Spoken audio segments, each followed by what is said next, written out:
Hello मेरे प्यारे बच्चों, आज के इस टॉपिक में हम लोग डिस्कस करने वाले हैं फोटोसिंथेसिस के बारे में, है ना। पिछले टॉपिक में हम लोगों ने डिस्कस किया था, जो हमारा लास्ट वीडियो है उसमें हमने आपको जो भी पहला स्टेप था हमारा न्यूट्रिशन का, उसमें हमने फ्लो चार्ट बना के कुछ टॉपिक डिस्कस की थी। आज हम उसके अंदर जो फोटोसिंथेटिक मोड ऑफ न्यूट्रिशन था, उसके हम फोटोसिंथेसिस प्रोसेस को समझेंगे। बड़ा इंटरेस्टिंग प्रोसेस है ये, इसी के कारण दुनिया चल रही है। अगर आप इसको इस तरह से समझना चाहें कि फोटोसिंथेसिस अगर ना हो तो शायद हम भी ना हो। कितना इंटरेस्टिंग लग रहा है ना, कि ऐसा किसी तरह हो सकता है। फोटोसिंथेसिस अगर नहीं होगा तो हम कैसे मर जाएंगे, हमारा एग्जिस्टेंस कैसे खत्म हो जाएगा। फोटोसिंथेसिस तो अभी आपने बताया पिछली वीडियो में कि प्लांट्स में होते हैं, तो बिल्कुल बताया, लेकिन अगर साइंस की भाषा में अगर समझने की कोशिश करिए, अगर प्लांट ना हो तो क्या होगा, तब शायद जल्दी आप इसको रिलेट कर पाए। जब प्लांट नहीं होगा तो ऑक्सीजन नहीं होगा, ऑक्सीजन नहीं होगा तो हम भी नहीं होंगे। अब अगर इसको ऐसे समझें कि हम लोग जो पूरी दुनिया जा रही है मंगल ग्रह पे, टहलने थोड़ी जा रही है, पता है आपको क्या ढूंढने जा रही है? वो सिर्फ और सिर्फ वो ऑक्सीजन ढूंढने नहीं जा रही है। वो क्या ढूंढने जा रही है? वहां वो वाटर ढूंढने जा रही है। कभी सोचा है आपने कि वो पानी क्यों ढूंढ रही है? हम सभी कंट्रीज, अलग अलग देश से जो लोग, जो साइंटिस्ट लोग जो दूसरे ग्रहों पे जा रहे हैं, उनका सिर्फ एक विजन है कि अगर मुझे पानी मिल जाएगा किसी भी ग्रह में, तो इसका मतलब ये हो गया सिंपली कि there is a possibilities of existence of life, कि लाइफ के एग्जिस्टेंस की पॉसिबिलिटीज कहीं ना कहीं पानी पे, H2O पे डिपेंड करता है। या यूं समझ लीजिए आपके लेवल में, मतलब क्लास 10 की लेवल में, या 7, 8, 9, 10 के लेवल में, नॉर्मली अगर ये सवाल आपसे पूछा जाए कि जो आप ऑक्सीजन ले रहे हैं वो कहां से आ रहा है, सोच के देखिए, कमेंट बॉक्स में जरूर दीजिएगा ये बात, इसका आंसर। मैं फिर से क्वेश्चन बता दूं, मेरा ये क्वेश्चन है आज की वीडियोस में, आपको इसका आंसर कमेंट बॉक्स में डालना है कि जो ऑक्सीजन हम इनहेल करते हैं, ऑक्सीजन लिया, CO2 छोड़ा, तो ये जो ऑक्सीजन आ रहा है ये कहां से आ रहा है, जब सोच के बताइएगा, कमेंट बॉक्स में जरूर दीजिएगा। और ये वीडियो आपको लास्ट तक जब अगर आप देखेंगे तो शायद आपको आंसर मेरी ही वीडियो में मिल भी जाएंगे।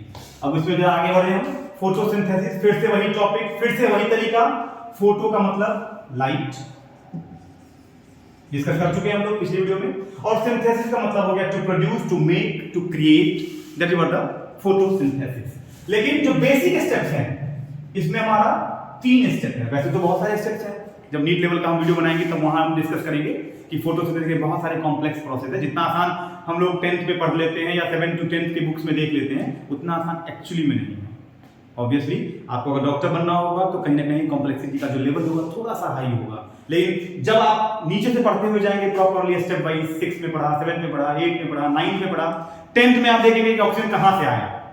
नॉर्मली एक दिमाग में रहता है बच्चों के कि भैया हम ऑक्सीजन जो ले रहे हैं, ऑक्सीजन जो ले रहे हैं और CO2 जो छोड़ रहे हैं, वो कहीं ना कहीं एक दूसरे को रिलेट करने की कोशिश करते हैं। CO2 जो छोड़ा वही ऑक्सीजन तो नहीं आ गया, तो बिल्कुल ऐसा नहीं है। ऑक्सीजन आता है फोटोसिंथेसिस के बाई प्रोडक्ट से। इन शॉर्ट हम ये कह सकते हैं कि एक का जो वेस्ट मटेरियल है वो दूसरे के काम का है ना। आप इसको जरा ऐसे समझिए कि हम जो CO2 छोड़ रहे हैं तो हमारा वेस्ट है, वो प्लांट ले रहा है, ठीक, और प्लांट जो छोड़ रहा है O2, वो उसका वेस्ट मटेरियल है। तो एक तरह हम ये भी समझ सकते हैं कि दूसरे का वेस्ट हमारे काम आ रहा है, हमारा वेस्ट उसके काम आ रहा है ना। कितना इंटरेस्टिंग फैक्ट है कि प्लांट कुछ वेस्ट मटेरियल निकाल रहा है, that is what the O2 is, और हम कोई वेस्ट मटेरियल CO2 निकाल रहे हैं, वो प्लांट यूज कर रहा है ना। तो this is what we have to understand. लेकिन सवाल क्या था अभी जस्ट थोड़ी देर पहले मेरा, कि जो ऑक्सीजन हम ले रहे हैं वो आ कहां से रहा है, that oxygen molecule is actually coming from which of the compound, CO2 और H2O। ये मेरा सवाल है। अब सवाल का आंसर जानने के लिए हम आगे बढ़े। फोटोसिंथेसिस के 3 स्टेप्स, बेसिक स्टेप्स की बात हो रही है। पहला स्टेप है एब्जॉर्प्शन ऑफ लाइट, पहला स्टेप है एब्जॉर्प्शन ऑफ लाइट, या हम इसको लाइट एनर्जी भी कह सकते हैं, कि लाइट एनर्जी जो प्लांट एब्जॉर्ब करता है, that is what the absorption of light energy by the plant. तो प्लांट ने लाइट ले लिया, सनलाइट, फोटोन की energy, obviously that energy will be useful to do some the unique process, that is what the photosynthesis is. तो absorption of light energy plant के through हो गया। कहां हुआ? Again there must be some organism, there must be some component of the cell, इसको भी discuss करेंगे आगे चलके। तो absorption of light energy, फिर दूसरा हो गया breakdown of water, देखिए आपका आंसर आ रहा है यहाँ, breakdown of water molecule, H2O। मतलब जो लाइट एनर्जी यूज की गई वो एनर्जी कहां यूज हुई? पानी को ब्रेक करने में, स्प्लिटिंग ऑफ वाटर में। अब इसके लिए फिर केमिस्ट्री में भी एक पहले चैप्टर पढ़ना है हम लोग को, फोटोलिसिस और फोटोलिटिक डीकंपोजिशन। ये वहीं से हम कोरिलेट कर सकते हैं इसको कि वाटर मॉलिक्यूल जब स्प्लिट होगा लाइट के कारण, तो उस प्रोसेस को हम लोगों ने फोटोलिसिस कह दिया बायो में, और केमिस्ट्री में कह दिया फोटोलिटिक डीकंपोजिशन रिएक्शन। तो जब ये टूटेगा तो क्या क्या बनेगा भाई, hydrogen and oxygen. In short हम इसको कह सकते हैं H2 एंड O2। यही O2 हमारे एटमॉस्फेयर में आ गया, ऑक्सीजन एटमॉस्फेयर में। अभी जस्ट एक क्वेश्चन था आपके लिए, तो इसका मतलब ये हो गया कि जो पानी टूट रहा है उसके टूटने से ऑक्सीजन बन रही है, और यही ऑक्सीजन एटमॉस्फेयर में आ रहा है, और एटमॉस्फेयर में जो ऑक्सीजन आ रहा है उसी को एनिमल्स जो है वो इनहेल करते हैं, है ना। और ये जोसेफ प्रिस्टले, अगर एक्टिविटी की बात करें तो he was the first scientist who proved कि there is oxygen which is actually in the atmosphere or the by products of photosynthesis. और द ग्रीन प्लांट्स में भी some of the plants, obviously आप समझ सकते हैं इसको कि that is what they have a chlorophyll molecule. Green मतलब क्लोरोफिल, ठीक है। तो ये टूट गया पानी टूटा, हाइड्रोजन बना और ऑक्सीजन बना। ऑक्सीजन जो बना वो एनिमल्स के काम आया, कितना इंटरेस्टिंग है। प्लांट का बाई प्रोडक्ट हमारे काम आया, हमारा बाई प्रोडक्ट जो हमने रिलीज किया CO2, इनहेल एक्सहेल CO2 बाहर रिलीज कर दी। अब वो CO2 क्या करेगा, रिडक्शन ऑफ CO2, रिडक्शन। फिर से केमिस्ट्री आ गई, देखिए पहले चैप्टर का पार्ट, केमिस्ट्री पहले चैप्टर में ये पढ़ेंगे आप, reduction of CO2 into carbohydrate. Carb में लिख रहा हूं यहां पे, है ना। अब रिडक्शन क्या होता है, व्हाट इज रिडक्शन, फिर से केमिस्ट्री नेक्स्ट प्लेलिस्ट में आपको मिलेगा। केमिस्ट्री चैप्टर में जब हम लोग डिस्कस करेंगे व्हाट इज रिडक्शन। यहां मैं सिर्फ इतना बता दूं, जब हाइड्रोजन ऐड होगा कार्बन डाइऑक्साइड के साथ तो स्टार्च बना देगा। क्या बना देगा, स्टार्च।